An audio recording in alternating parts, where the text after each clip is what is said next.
Hello students, जो हमारा topic चल रहा था उसी को कंटिन्यू करते हैं। Word problems. स्टूडेंट्स, अब तक हम लोग cost, profit and loss, age, fraction, two digit number, इन सब से रिलेटेड हम लोग वर्ड प्रॉब्लम को कर चुके हैं एक्सरसाइज वाइज। अब जो आर डी शर्मा में एक्सरसाइज आज स्टार्ट कर रहा हूं मैं 3.10, ये एग्जामिनेशन पॉइंट ऑफ व्यू से बहुत ज़रूरी है। इसी एक्सरसाइज से एक लॉन्ग क्वेश्चन आने की पूरी चांसेस होते हैं और इसमें बेसिकली 3 या 4 तरीके के क्वेश्चन हैं। तो मैं हर टाइप का एक एक क्वेश्चन लेकर आपको यहाँ पर क्लियर करता हूँ। उसके बाद आप एक्सरसाइज को हैंडल करेंगे, देखेंगे और जो भी प्रॉब्लम आएंगी आप मुझ तक पहुँचाएंगे एज यूजुअल जो हमारा रहता था सिस्टम। ठीक है, देखिए क्वेश्चन है, ए boat goes 30 kilometre up stream and 44 kilometer downstream in 10 hours, and it can go in 13 hours it can go 40 kilometer upstream and 55 kilometer downstream. ठीक है, find the speed of stream and speed of boat in still water. पहले तो मैं आपको ये upstream और downstream का matter समझाता हूँ। क्या मैटर है, देखिए स्टूडेंट, जब भी बात फ्लोइंग वाटर की होती है तो जब पानी फ्लो कर रहा होता है तो पानी की भी खुद भी तो अपनी कोई स्पीड होगी। ठीक है, मान लीजिए कोई पर्सन या कोई बोट जिसकी स्पीड स्टिल वाटर शब्द इस्तेमाल हो रहा है। स्टिल वाटर का मतलब क्या है, जैसे स्विमिंग पूल का वाटर, ठीक है, किसी तालाब का पानी, किसी झील का पानी जो मूव नहीं करते, वो स्टेबल होते हैं, स्टिल होते हैं। तो उनमें जो तैरने की स्पीड होती है किसी पर्सन की, बोट की, किसी भी चीज की, वो खुद की स्पीड होती है, उसे कोई सपोर्ट नहीं करता क्योंकि पानी बह नहीं रहा है, इसका मतलब उसकी खुद की स्पीड होगी।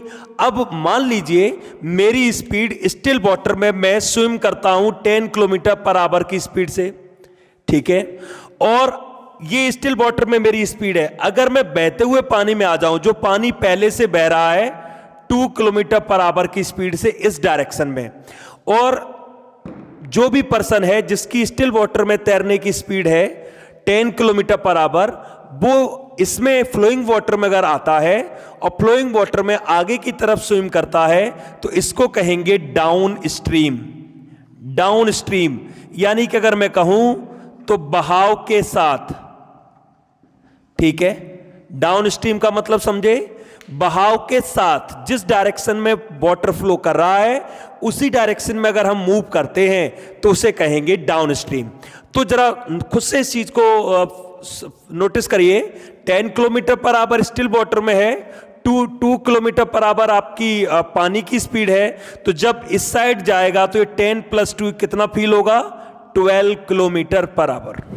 क्लियर?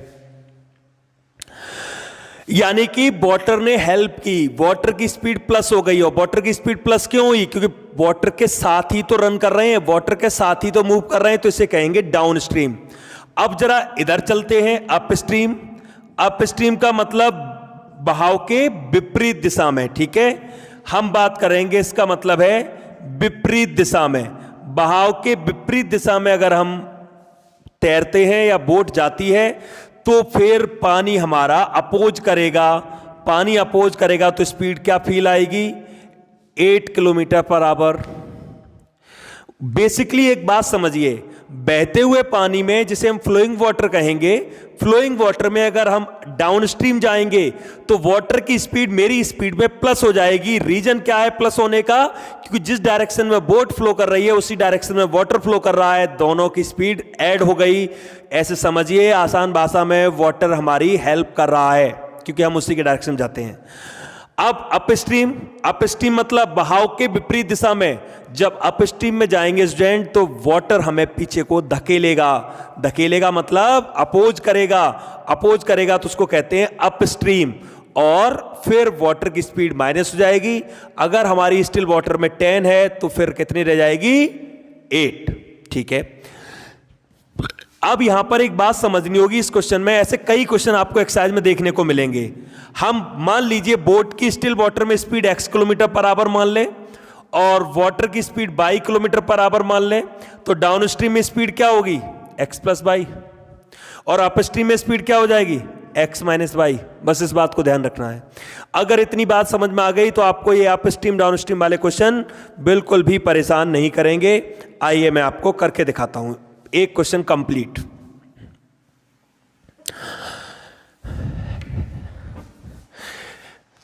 मैं स्टार्ट कर रहा हूं, मैं लेता हूं late speed of boat in still water. मैं मान लेता हूं स्टिल वाटर में जो स्पीड होगी वो होगी x kilometre per our boat की। एंड स्पीड ऑफ स्ट्रीम कहते हैं बहने वाली धारा को, करंट को या वाटर को। ये आप मान लेते हैं 22 किलोमीटर पर आवर। अब जरा गौर करिए, देयर स्पीड या speed of boat in down stream में स्पीड कितनी बोट को फील होगी? डाउन स्ट्रीम में बोट को speed x plus 22 kilometre per our feel होगी। यह बात मैं पहले ही समझा चुका हूं। डाउन स्ट्रीम का मतलब है बहाव के साथ। Speed of boat in upstream, और अप स्ट्रीम में क्या फील होगा बोट को? x minus y. ऐसा फील होगा कि पानी उसके दूसरी डायरेक्शन में जा रहा है। अब आप पहली केस को स्टडी करिए। 30 kilometre upstream, 44 kilometre downstream in 10 hour. आप इस लाइन को लिखिए। केस फर्स्ट क्या कहता है? 30 kilometre upstream and 44 kilometre downstream, 44 kilometre downstream in 10 hours. इस चीज को समझिए। 30 kilometre upstream, 44 kilometre downstream in 10 hour. अब इस लाइन को फिर एक बार देखिए। इस लाइन को अगर समझ गए तो आपका काम हो जाएगा। ये जो 10 आवर है, क्या अकेले अप स्ट्रीम का टाइम है? आप स्टेटमेंट को पढ़कर इस बात का पता लगाइए। क्या ये 10 आवर केवल अप स्ट्रीम का टाइम है? आंसर मिलेगा नो। ये पूरा टाइम है बोट का। किसका टाइम? 30 किलोमीटर अप स्ट्रीम जाने, 44 किलोमीटर लौट कर आने या डाउन स्ट्रीम में जाने। तो ये पूरा टाइम दोनों को मिलाकर दिया है 10 आवर। अब टाइम का फॉर्मूला क्या होता है स्टूडेंट्स? टाइम का फॉर्मूला आपको याद होगा, distance upon speed, basic formula time का। अब बात आती है टाइम का फॉर्मूला क्यों इस्तेमाल हो रहा है? स्टूडेंट टाइम ही तो गिवन में दिया है। तो टाइम देखो, अप स्ट्रीम के हिसाब से कितना डिस्टेंस कवर की? 30। तो अप स्ट्रीम में कितना टाइम लगा होगा? 30 upon x minus y. X minus y क्यों? अप स्ट्रीम की स्पीड x माइनस वाई है। तो अप स्ट्रीम का टाइम कैसे निकालेंगे? Distance upon speed. डिस्टेंस 30 किस हिसाब से? Upstream, plus downstream का time 44 upon x plus y, और कुल मिलाकर टाइम लगा है 10 आवर। इक्वेशन नंबर फर्स्ट ये आपकी जनरेट हो गई, देख सकते हैं आप। अगर ये पहली इक्वेशन समझ में आ गई तो दूसरी तो बिल्कुल फिर इसी को कॉपी कर रही है। ध्यान रखिएगा, it can go 40 kilometre upstream. दूसरे केस में कहा है 40 kilometre upstream and 55 kilometre downstream in 13 hour. तो यहां से इक्वेशन क्या बनेगी? 40 upon x minus y plus 55 upon x plus y equal 13 hour. Equation number second. Clear है?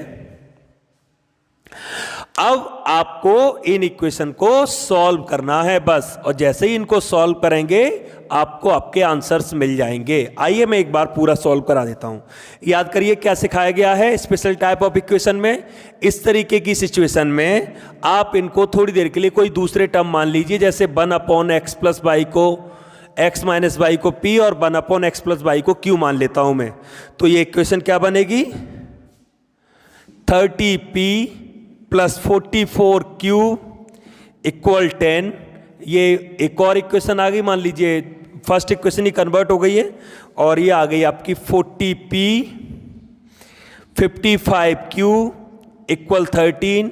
अब इन दोनों को सॉल्व करेंगे तो पहले p और q आएंगे, और p और q के हेल्प से बाद में फिर x और y आ जाएंगे। तो चलो सॉल्व कैसे करेंगे?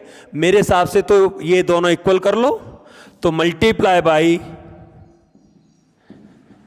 4 इन इक्वेशन थर्ड में 4 का multiply and by 3 in equation third में 4 का 3 का 4 में। ठीक है, चलो करते हैं। यहां बनेगा 120p, 4 का यहां किया तो 120, 4 का यहां करते हैं 176q और 40 यहां करते हैं 3 का 120p, 3 का यहां करते हैं 165q और 39। सब्ट्रैक्शन करेंगे, ये कैंसिल हो जाएगा और यहां माइनस करेंगे तो 1 q इक्वल 1 आ जाएगा। q की वैल्यू आ जाएगी 1/11। ठीक है,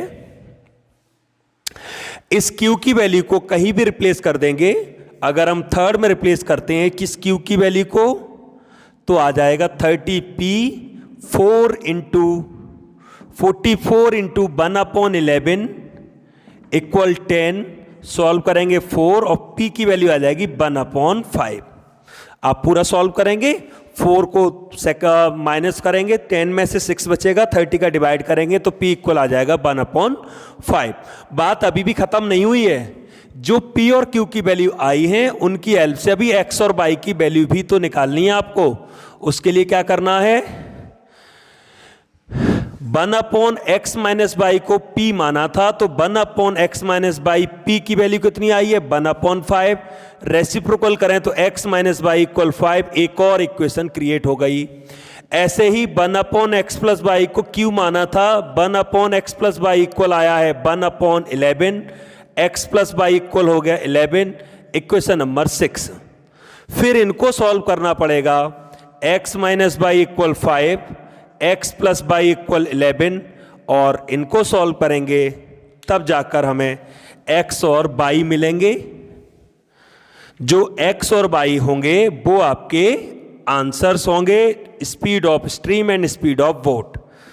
2x इक्वल 16, x इक्वल आ गया 8 किलोमीटर पर आवर और y इक्वल आ गया 3 किलोमीटर पर आवर। ये आ गई स्ट्रीम, ये आ गई बोट की स्पीड स्टिल वाटर में, देख सकते हैं आप। ठीक है, बहुत जरूरी है इस क्वेश्चन को सीखना और ऐसे कई क्वेश्चन आपको एक्सरसाइज में देखने को मिलेंगे जो अप स्ट्रीम डाउन स्ट्रीम से रिलेटेड हैं। बस मैं एक बात कहना चाहूंगा यहां पर, अगर टाइम मिनट में दिया हो तो उसे आवर में कन्वर्ट करके ही लिखेंगे। जैसे 10 आवर दिया गया था, 10 की जगह मान लीजिए वो कहते हैं 6 आवर 30 मिनट, तो 6 आवर 30 मिनट में आप 6 आवर और इसे क्या लिखेंगे, मिनट को आवर में बना लीजिए तो इसे कुल मिलाकर लिखेंगे 6 होल 1/2 आवर। देखिए, तो इसे जब कैलकुलेशन में यूज करेंगे तो 13/2 लिखा जाएगा। यानी कि जब भी टाइम अगर कभी मिनट में हो तो उसे आप आवर में कन्वर्ट करके ही लिखेंगे। तो ये अप स्ट्रीम डाउन स्ट्रीम का क्वेश्चन आप कम से कम 2 क्वेश्चन और करके देखेंगे, तब जाके ये क्वेश्चन आपकी कमांड में आएगा। और 4 मार्क्स में क्वेश्चन बहुत बार एग्जामिनेशन में आता है। आइए डिस्कस करते हैं another question related to 3.10 exercise. ठीक है, देखिए क्वेश्चन है, रूही ट्रेवल्स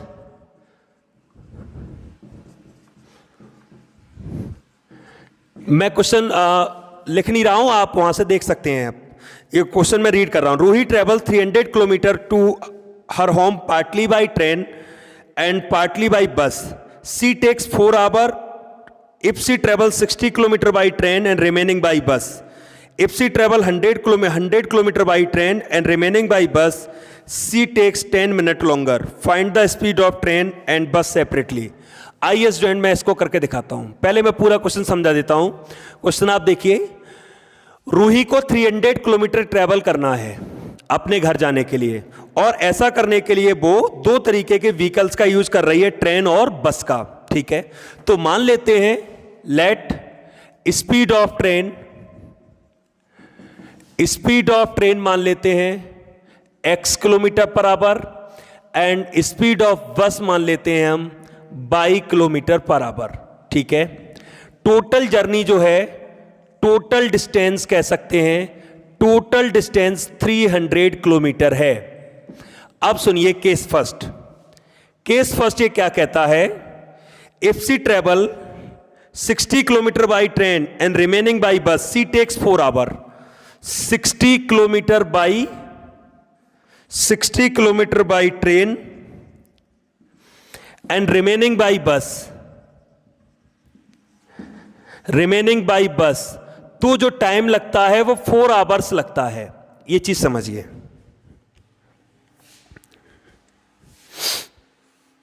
ठीक, एक जनरल सी सिचुएशन है स्टूडेंट्स, कोई भी पर्सन अपने घर जाना चाहता है और घर जाने के लिए वो डायरेक्टली जरूरी नहीं है कि एक ही व्हीकल पकड़े और सीधा घर पहुंच जाए। हो सकता है थोड़ी डिस्टेंस तक उसने ट्रेन ली, उसके बाद बस, या पहले बस या बाद में ट्रेन, मतलब ऐसा पॉसिबिलिटी है। ठीक है, तो वही हुआ है।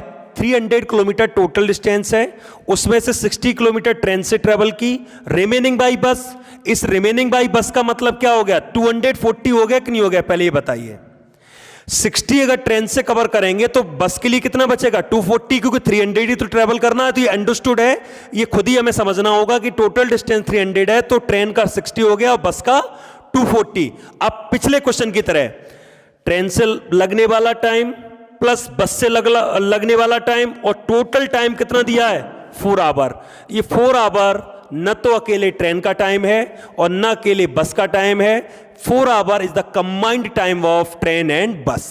ठीक है, तो फिर टाइम का फिर से फॉर्मूला इस्तेमाल होगा पिछले क्वेश्चन की तरह। टाइम का फॉर्मूला डिस्टेंस अपॉन स्पीड, ये आपका टाइम का फॉर्मूला है। तो डिस्टेंस देखिए, ट्रेन से कितना ट्रेवल किया? 60, ट्रेन की स्पीड x, बस से कितना ट्रेवल किया? 240, बस की स्पीड बाई, इक्वल कितने आवर्स लगते हैं? 4 आवर्स। x और y अगर आपको परेशान करें तो आप इनको p और q में भी लिख सकते हो, अदरवाइज ऐसे भी डायरेक्टली भी सॉल्व हो जाएगा। हम अगर इस तरीके से इनको मान लें तो इक्वेशन हमारी बन जाएगी 60p 240q equal 4। Equation number first create हो गई, देख सकते हैं। बाद में हम रेसिप्रोकल करके आंसर निकाल लेंगे। बस वेरिएबल डिनोमिनेटर में आता है तो हम उसे नॉर्मल ले आते हैं, होने को तो डायरेक्ट भी सॉल्व हो सकता है, ऐसा कोई प्रॉब्लम नहीं है। अब केस सेकंड क्या कहता है? If she travel 100 kilometre by train, if she travel 100 kilometre by train and remaining by bus, she takes 10 minute longer. 100 kilometre by train, remaining by बस,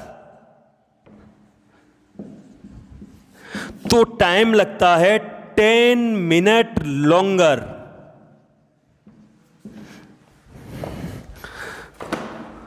टाइम लगता है 10 मिनट लॉन्गर। इस बात को समझिए, 100 किलोमीटर ट्रेन से, रिमेनिंग बस। अब बस का सोचिए कितना बचा? बस का बचा 200, खुद से सोचना पड़ेगा आपको। बस का 200 बचा, क्योंकि 100 ट्रेन का हो गया तो बस का 200। 10 मिनट लॉन्गर का मतलब समझिए, पहले कितने लगते थे? 4 घंटे। 4 घंटे कब? क्वेश्चन तो एक ही है ना, तो लॉन्गर कंपेयर कर रहे हैं ना, कंपैरेटिव डिग्री है तो कंपेयर कर रहे हैं, तो पिछली कंडीशन से तो कंपेयर होगा। पिछली कंडीशन में क्या होता था? हम जब पिछली बार घर गए थे तब मैंने 60 किलोमीटर ट्रेन से कवर किया था, 240 बस से कवर किया था, तो 4 घंटे मुझे लगे। मैंने इस बार थोड़ा प्लानिंग चेंज की, मैंने ट्रेन से 100 कवर करने की सोची, बस से 200, तो मुझे 10 मिनट ज़्यादा लगे। 10 मिनट ज़्यादा लगने का मतलब टाइम कितना लगा? 4 आवर 10 मिनट। दिमाग में रखिए इस चीज़ को। तो मैंने पहले कह चुका हूं, अगर टाइम मिनट में आएगा तो उसे आवर में कन्वर्ट करेंगे। ये 4 होल 1/6 कुल मिला के 25/6 आवर लिखा जाएगा, देख सकते हैं आप। ठीक है, अब इक्वेशन में कन्वर्ट करते हैं तो देखिए कैसे।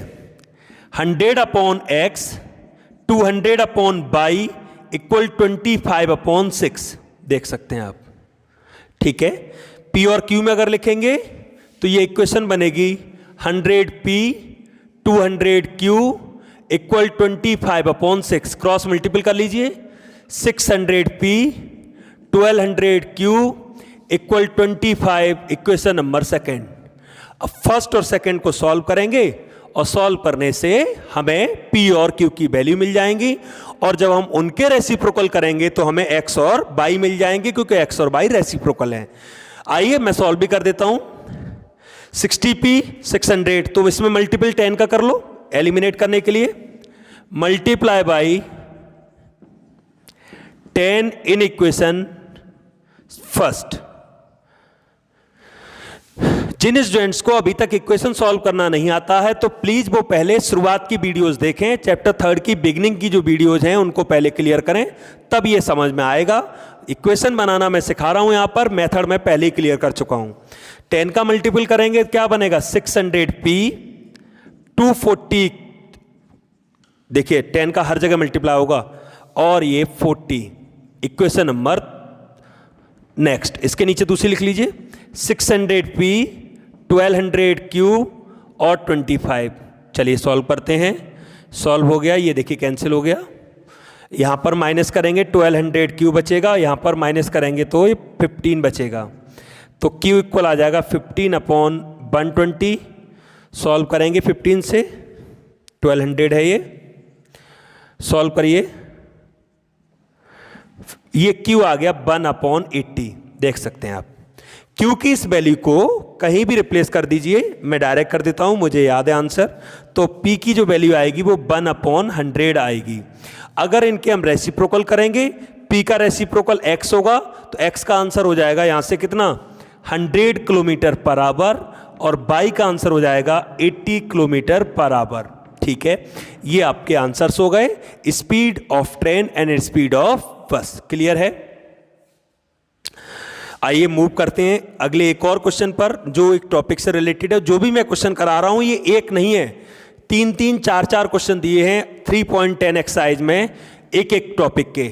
जो मैंने एक टॉपिक पहले अप स्ट्रीम डाउन स्ट्रीम लिया, उससे रिलेटेड आपको 3-4 टॉपिक मिलेंगे, वहां 3-4 क्वेश्चन मिलेंगे वहां पर एक्सरसाइज में। फिर मैंने टॉपिक लिया ये partly by train partly by बस, हो सकता है कहीं कार लिखा हो, इससे क्या फर्क पड़ता है, लेकिन हां आपको क्वेश्चन देखने को मिलेंगे। ठीक है, एक और क्वेश्चन है, उससे रिलेटेड भी कई क्वेश्चन यहां पर हैं, मैं डिस्कस कर रहा हूं। There are 2 point A and B on apart on highway. मैं डिस्कस कर रहा हूं, क्वेश्चन नहीं लिख रहा, आप क्वेश्चन रीड कर लीजिए ऊपर से। 2 पॉइंट हैं जिनके बीच की डिस्टेंस 70 किलोमीटर है।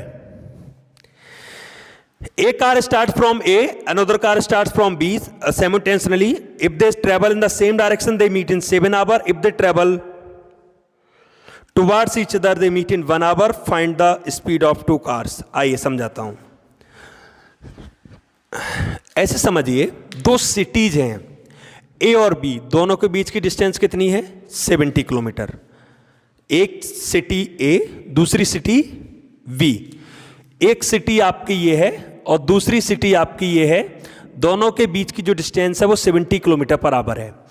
एक कार ए से स्टार्ट होती है चलना, एक कार बी से स्टार्ट होती है एट द सेम टाइम, एक ही टाइम पर। ठीक है, मान लेते हैं let speed of car A x kilometre per hour, speed of car B 22 kilometre per hour. ठीक है, अब पहली कंडीशन है, केस फर्स्ट ये कहता है if they move in same direction, if they move in same direction, अगर वो सेम डायरेक्शन में मूव करते हैं दोनों ही ए और B, they meet in 1 hour, they meet in 7 hour. अब समझाता हूं मैं सेम डायरेक्शन का मीन्स यहां पर क्या है। एरो लगे हैं, ये सेम डायरेक्शन को दिखा रहा है। जरा नोटिस करिए, अगर दोनों कार मिल जाएंगी एक दूसरे को तो श्योरली कार ए की स्पीड कार बी की स्पीड से ज्यादा होगी, तभी तो ये कार आगे जाकर उसको मिल गई या पकड़ लिया या क्रॉस कर दिया, कुछ भी सही। अब एक चीज समझना, यहां पर मिले हों, यहां पर मिली हों दोनों कारें, यहां मिली हों या यहां पर मिली हों, कहीं भी ये दोनों कारें मिली हों, कहीं भी कार ए को कार बी से 70 किलोमीटर ट्रेवल ज्यादा करना पड़ेगा। इस चीज को समझिए, अगर ये बात समझ गए तो कोई प्रॉब्लम नहीं आने वाली फिर इस क्वेश्चन में। मान लीजिए दोनों कार यहां पर मिली, तो कार बी तो सिर्फ इतना चलकर आई और कार ए कितना चलना पड़ेगा, कार ए को इतना चलना पड़ेगा, यानी कि कार बी को यहां से यहां तक बस चलना पड़ा और कार ए ने पीछे का भी कवर करते हुए कार बी के पास पहुंच गई। तो कार ए ने कितना ट्रेवल किया, पता नहीं कितना किया, लेकिन कार बी से 70 किलोमीटर ज्यादा ट्रेवल किया। चाहे वो यहां पर मिले, यहां पर मिले या यहां पर मिले, कहीं भी मिल जाए, कार ए को 70 किलोमीटर ज्यादा ट्रेवल करना पड़ेगा। अब जरा देखिए टाइम कितना है। देखिए डिस्टेंस हम ऐसे लिखेंगे, distance cover by car A in 7 hour. 7 hour में डिस्टेंस कितनी कवर होगी, स्पीड इनटू टाइम होता है फॉर्मूला, तो कार ए ने कवर की होगी 7x, distance covered by car B in 7 hour, car B ने कितना कवर की होगी, बाई इंटू 7 बाई। अब जरा समझिए, कार ए के द्वारा ट्रेवल की गई डिस्टेंस और कार बी के द्वारा ट्रेवल की गई डिस्टेंस का डिफरेंस 70 होगा। बस इस बात को समझना है। इस बात को आप ऐसे ही समझ सकते हैं, आपके दो दोस्तों में एक चैलेंज हो गया रनिंग का कि चलिए भाई मैं आपको भागकर पकड़ूंगा, आप मुझसे 20 मीटर आगे खड़े हो जाइए। आपका दोस्त आपसे 20 मीटर आगे खड़ा हो गया और आप पीछे से भागना शुरू करते हैं। आपने उसको पकड़ लिया, कितनी देर बाद पकड़ा कोई फर्क नहीं पड़ता, कितनी दूर जाके पकड़ा कोई फर्क नहीं पड़ता, लेकिन आपने 20 मीटर ज्यादा भागा होगा क्योंकि आप 20 मीटर पीछे खड़े थे। वही चीज यहां पर है, कार ए के द्वारा ट्रेवल की गई डिस्टेंस और कार बी के द्वारा ट्रेवल की गई डिस्टेंस का डिफरेंस 70 किलोमीटर होगा। 7 कॉमन ले लीजिए, x minus y equal 70, x minus y equal आएगा 70/7। सॉल्व करेंगे, x minus y equal 10, equation first आ गई। ठीक है, अब कंडीशन बदल रही है। कंडीशन अब ये कहती है, if they move towards to each other means opposite direction. अब दोनों ही अपोजिट डायरेक्शन में चलने लगे। In case of opposite direction, जब वो अपोजिट डायरेक्शन में चलते हैं, दे मीट इन 1 आवर, तो एक ही घंटे में मिल जाते हैं। अब एक चीज समझिए, दो दोस्त आमने सामने खड़े हैं, वो उधर से चलकर आ रहा है, मैं इधर से चलकर जा रहा हूं, दोनों आपस में मिल जाते हैं। तो थोड़ा उसने कवर किया, थोड़ा मैंने कवर किया, दोनों ने मिलकर कितना कवर किया, जितना कि दोनों के बीच का गैप था। तो यहां पर डिफरेंस था, यहां पर प्लस होगा क्योंकि थोड़ी कार वो बढ़कर आई, थोड़ी कार ये वाली बढ़कर गई, तो दोनों ने मिलकर 70 किलोमीटर कवर किया है।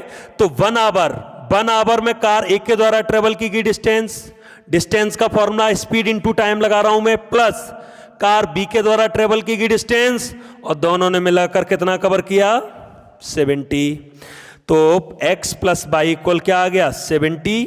इक्वेशन नंबर 2 दोनों को सॉल्व कर लीजिए। x minus y equal 10, x plus by equal 70। Solve करेंगे, 2x इक्वल 80, x इक्वल आ गया 40 किलोमीटर पर आवर और बाई आ जाएगा 30 किलोमीटर पर आवर।